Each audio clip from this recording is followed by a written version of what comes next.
はい、クロスディグ101始まります。今日はですね、アメリカのワシントン DC からゲストを呼んでます。テーマはですね、アメリカの投資信託協会トップに聞く、新NISAと日本の投資についてです。ご存知のようにアメリカは投資大国で、本当一般の家計にもこの投資文化、資産運用文化が取り入れられてるんですけど、そのアメリカのトップの人に、日本がどんなことを学べるかということを聞いてみたいと思います。ぜひ楽しみにしてください。では早速ゲストをお呼びします。So, Eric Pan, welcome to our show. Well, thank you for having me. So you are the president and CEO of Investment Company Institute. Could you tell for our audience what you do and what your organization is about? Yeah. Sure. So the Investment Company Institute, or ICI, is an association that represents global asset managers.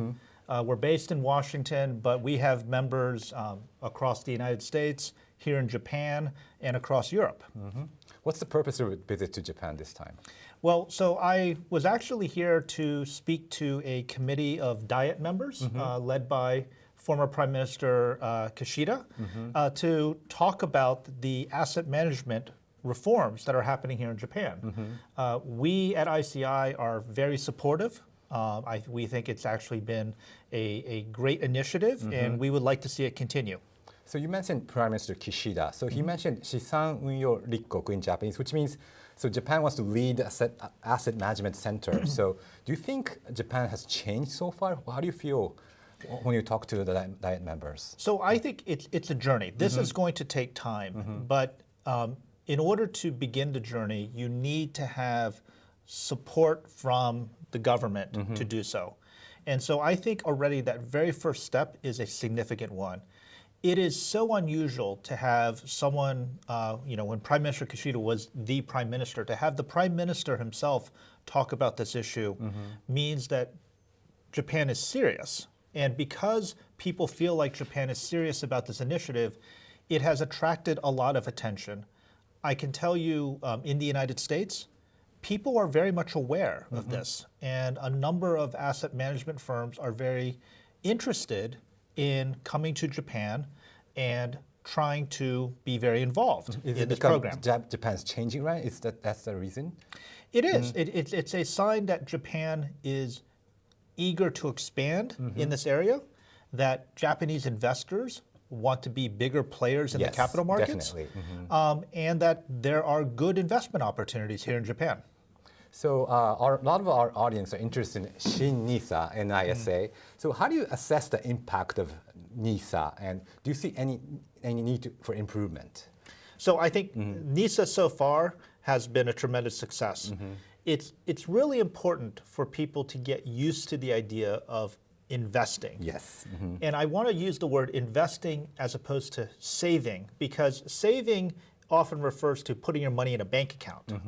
Whereas investing is putting your money to work by buying shares of a company or going into the markets and hopefully making returns. So what they've done so far with NISA has shown that there is the ability for Japanese households to start investing. I think there's real opportunity to expand on that success. Do you need any improvement so far? Do you think we need some improvement? Well, I think what we need is NISA is limited in size. We can lift those limits. But also we can think about, are there other places Japanese households can invest? In America, many people invest because they're saving for retirement. Yes. And we call that the defined contribution system. When I'm in the United States, when I work for a company, we have something called a 401k. That's the American term for a private account to save for retirement. Something like this would be very valuable here in Japan. It does exist here, but it's very limited in size. And so I think that's another place where Japan can make a lot of progress. So the Japanese people used to love savings, and the government tries so much hard to push from savings to investment. Yes. Do you think that's a cultural issue, or do you think what's the reason behind that thing? I think that's a complicated question. Because I think it's part of it is culture. Part of it is also basic economics. So when returns were low, when inflation, when you had even the risk of deflation here in Japan, it made economic sense to stay very conservative and try to protect your money. Now that we have higher inflation in Japan, higher interest rates, I think that there is a reason for people to start thinking about growth. Keeping your money in a bank account is not good investment decision. Putting your money where it can make higher returns, it makes more sense. And that leads to the cultural change. Getting into the mindset of thinking about how do I invest for the future. Again, in the United States, people talk about investing when they're very young. Yes. And they think about how do I get to the next big investment? They talk about companies. They talk about types of investing. And so that is something that I would like to see more of here in Japan. Do you think there needs to be more government policies, or do you think more education? What's the key? So I think you need a little bit of both. Both. I think governments can help by encouraging new investors to experiment, to try a little bit in there. And they can do so through tax incentives. And that allows people to feel like that they can put a little money aside. And that's a great place to start. We do that in the United States. When we talk to American investors, over half of them say that the very first time they thought about investing was through an account where they got a tax deduction, where they got a tax incentive. Yeah. And then that gave them the experience, the comfort, and then they started investing on their own. So definitely government support is a key part of it. But financial education is also really important. We want people not to be afraid of investing, and knowledge is power. If people are well educated, they'll be more comfortable with what they can do with their money. So financial education, I know JFLEC is a program here in Japan. I think this is a great initiative. So in the United States, do the children or kids or teenagers learn from their parents, families, or school teachers? How do they learn how to invest? So the United States is not a good model for financial education because we don't have a formal system. A lot of people learn through talking to their parents, social media. And there's a lot of resources available online. But it requires people to want to learn. They have to go find the information. It probably would help if in the United States we did more formal training, like make it part of our school curriculum. So we don't do that. But because culturally people think about investing, you learn just by talking to your friends, and you talk to your brothers and sisters, and so there is broad awareness of investing, even though probably we could do a better job. Okay, so what can Japan learn from the United States? Because Eric-san, it's not your first time in Japan, right? No. How many times? I try to come to Japan a couple times a year, but I'm always here in Tokyo for work reasons. So I would like to come longer to actually see the country. Okay, so you've talked to a lot of politicians, company CEOs. So what's the impression you get? How can we change to become like a country of investment, and people are starting investing? So I think it begins with the fact of, and I believe the number is about $8 trillion is currently locked up in savings accounts. And this is money that Japanese households have. Yes. It's not making very many returns, and the money is not really flowing into the economy. If you're able to get even a part of that money, even if it's just 10% of that money, that is a significant amount of money that could go to corporate investment, helping out startup companies, helping out companies that are trying to raise money, capital, and that leads to research and development, it leads to expansion, it leads to higher employment. And so I think from the policymaker's perspective is we can do a better job with the wealth of the country that we have. Japan is a wealthy country. Yes. But the wealth is not being used in the most effective way. Again, if you compare Japan to the United States, 24% of the personal wealth of American households is in capital markets investing. Okay, so people own houses, they have cars, they have bank accounts. 24% of that is going into our capital markets, and that's why you get Google and Tesla and Nvidia and all these great companies. Right. Japan needs that too. You mentioned about in the beginning of the talk that American people in the United States are aware that the Japanese investment atmosphere is changing. So do you think American investment funds, how do they view Japan? Do you think they view it as attractive market? They definitely do, but the thing is, investors are looking for great opportunities anywhere in the world. And the thing that makes Japan attractive today is Japanese companies are more affordable than American companies. American stocks have done very well for a number of years, so they're actually quite expensive. Japanese companies, there's a lot of value, and that's why you see a lot of American investors interested in Japanese companies. But to that end, I think the government's also doing a good job in trying to make it more attractive. Corporate governance reforms, better transparency of the companies, all make Japanese companies kind of make it, they're much more interesting to American investors. And this is really good for Japan because that means money is going to come here. Yes.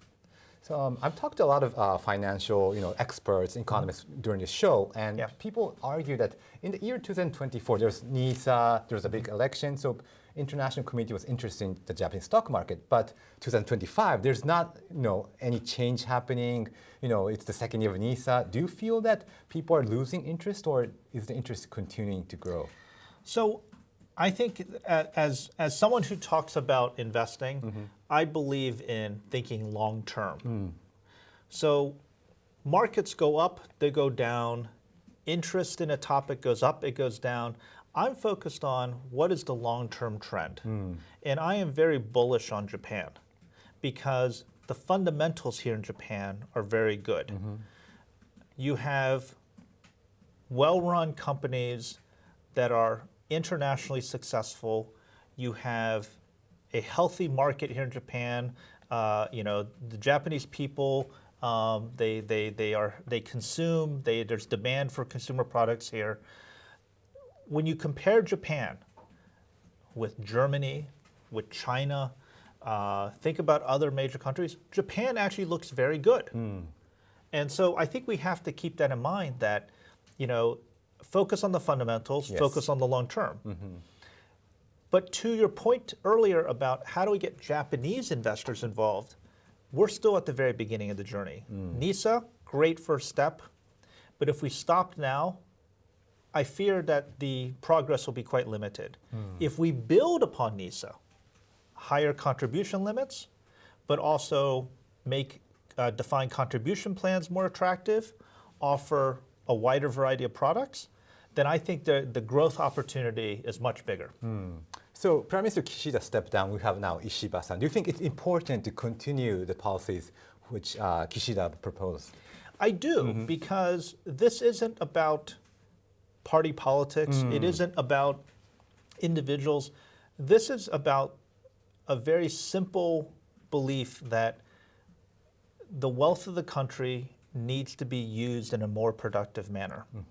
And Prime Minister Kishida, the former Prime Minister Kishida, was very smart to identify asset management as a way of making this happen. I believe that the current Prime Minister understands why it's important to continue this. And I very much hope that the current Prime Minister, but also in the future, that everyone will understand this is actually in their interests to keep on continuing with these efforts. So which is first? Do you think we need more investment, or do we need more innovative companies like the Magnificent Seven? I think it's what we call a chicken and the egg problem, right? Oh, yes. And I think one of the things I do want to praise what's happening in Japan is the Japanese government isn't trying to tell people how to invest. Right. They're trying to say, look, we're going to help you think about investing. but you, the Japanese household, you decide. And that means maybe the best opportunity is in the United States. And maybe tomorrow the best opportunity will be in London. Yes. And maybe it'll be somewhere else the next day. That freedom to invest, to pursue the best opportunities, no matter where they're located around the world, is going to be to the benefit of Japanese households. It's going to make the Japanese households wealthier. And that will have knock-on effects that will benefit the broader economy. So I think that is a very important part of the program here. Any advice for Japanese households? Because people get the idea that investment is important, but however, they're kind of scared.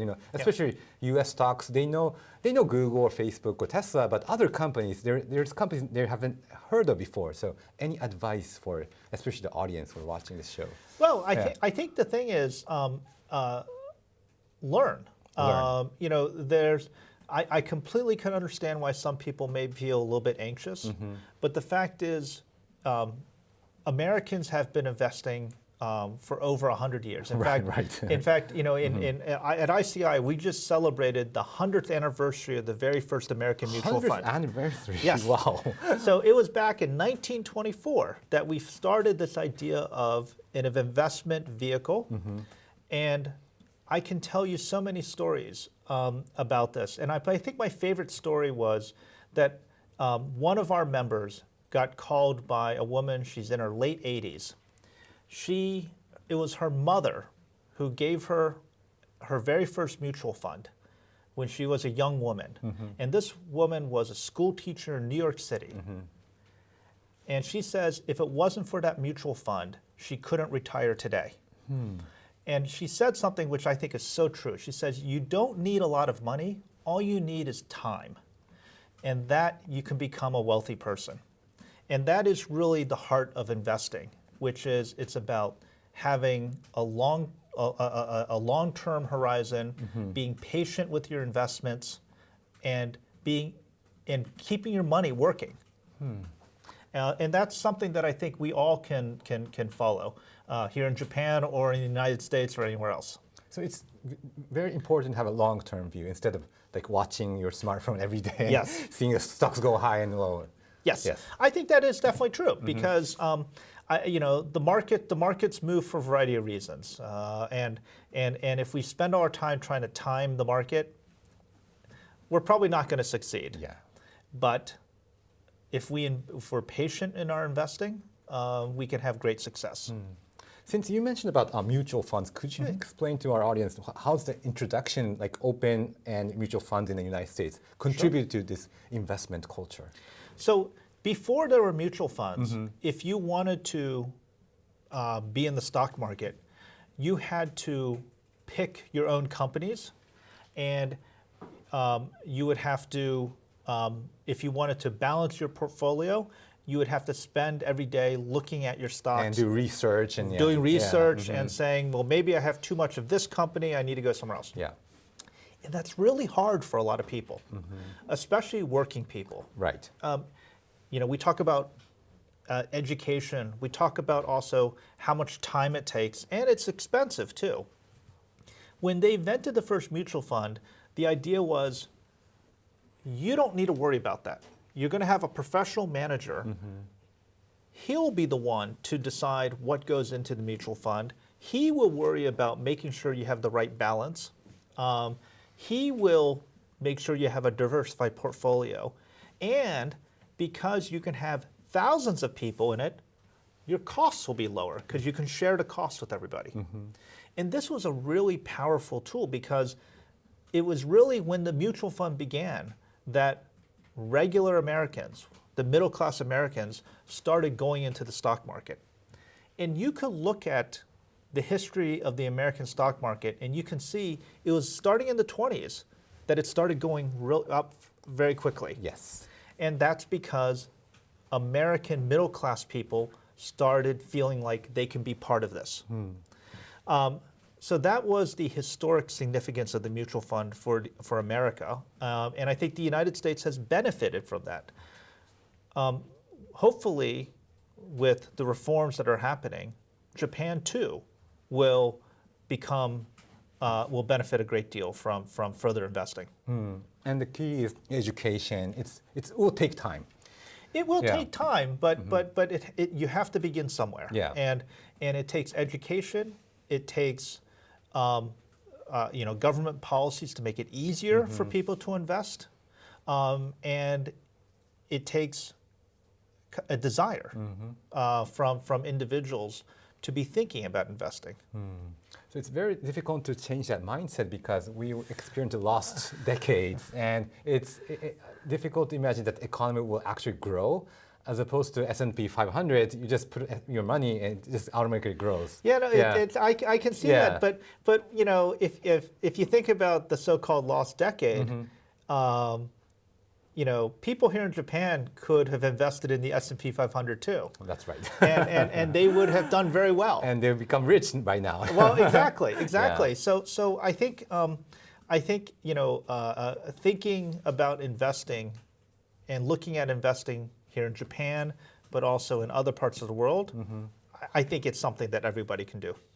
So you mentioned you talked with the Diet members of Japan. Do the politicians get it? Do you think their mindset has changed? So I think many of them do, because many of them supported the initial reforms. That's like right. NISA. NISA. And I was very encouraged yesterday by what I heard, because several of them are thinking about what can we do next. And that's the keeping the momentum going that I say it's so important. So I do believe that there are many people in the Diet who would like to build upon this success. So I'm very optimistic. I'm just curious, what do you think about Governor Ueda of the Bank of Japan? Well, I don't know him very well, Okay. but I think he's got a difficult job. I am familiar with the fact of because there's been so many years of very low inflation with 0%, that now that you have inflation, the job of the central banker has become more difficult. Yes. And a difficult job. Right. And as someone who lives in Washington and follows what Jerome Powell of the Fed does, I can only imagine that the Bank of Japan governor has a very tough job too. So do you think that the monetary policy of the Bank of Japan has changed so much in like 30 years? Do you think that will change the mindset of individual investors right now? So maybe. Maybe. But the thing is, as someone who is from outside of Japan, we look at what the Bank of Japan is doing and say the Bank of Japan is kind of it's becoming normal. Meaning, that's right. The Bank of Japan is now doing what other central banks have been doing for a long time, and we're used to this. So I don't see any reason why this should make it harder for Japanese households to invest. I think they just have to get used to it. Can we talk about AI, artificial intelligence? Sure. Do you Happy think to. AI will change how we invest, or Oh, I think AI has a number of exciting possibilities. One of the key things about investing is everybody's got a different set of circumstances. So, someone who has a family is going to feel very different about their future than someone who's single. Someone who has a high-paying job and is getting a big promotion is also going to have a different feeling about investing than someone who maybe recently got laid off from work. And the thing about AI is, through the computing power, through our ability to take into account more factors, we have the possibility of coming up with customized investment strategies. It's almost like getting a new set of clothes and saying, we're going to make a custom-made suit for you. Well, we can make a custom-made portfolio for you. Interesting. And people will benefit from this because that means it will fit their lifestyle better. It will also fit their own personal objectives. We know that there are investors who care about climate. We know there are investors who may care about high tech, or maybe they have other issues that they really care about. And our ability to create a portfolio that takes this all in consideration will better match and I think it'll make people more interested in investing. Do you think it will kind of invite people to change their mindset, or it will make it easier to invest in the future if you use AI? I think yes. I mean, earlier you said maybe people would be a little afraid about investing, right? And I think you're always afraid of something which you feel like you don't understand or you don't feel connected to. Artificial intelligence and the ability to kind of better capture what a person wants is a way of overcoming that fear, right? And so I think the prospects of AI are very high. Now, with that said, I do think we're still far away from that day. I think AI is very promising, but we have to do a lot of development in the space. I hope so, because I've interviewed a lot of university students in Japan, college students, and they're very much interested in investment, but they talk to their parents, their teachers, their professors, but they don't get that idea. So there's kind of a generation gap going on, and there's no role model for them. So they need some resources or someone to learn from. Well, I think that's a great point, because we also have to think, when we think about investing, we got to realize that there is a generational difference. If I'm in my 20s, I've got 40 or 50 years ahead of me.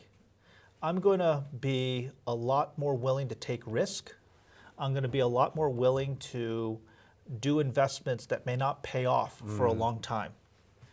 If I'm 60 or 70, I'm thinking about, how do I make sure I have enough money to pay for my retirement? I'm going to be naturally much more conservative in what I do. So as we think about investing, we also need to make sure that we have a system that gives people who want to take more risk the opportunity to do so, and at the same time, allow other people to follow a more conservative strategy. So they can choose which path they want. That they can choose. And that's why having choice and having more asset management offerings is so important, is so that people can say, oh, I would like this rather than that. Because I want to take risk. I'm still young and I can take risk. Exactly. And I think even, like having a conversation with you today, this is really important, because I think the more we just talk about it, the more people get comfortable. They get used to all the terms and the ideas and Exactly. So Eric-san, we need to wrap up. Any final comments for our audience? Well, no. All I can say is it's great talking to you, but this is so important to people, right? Because this goes to how people live, how people save, and I think it is wonderful just to have the opportunity to talk about this topic. And I encourage all your viewers, learn how to invest and get involved. Okay, I just need to say subscribe to our channel in Japanese. Can I say that before we say goodbye? はい、チャンネル登録お願いします。いろいろと海外の有識者の方をこれからも呼びたいと思います。So Eric-san, thank you for joining our show. Thank you.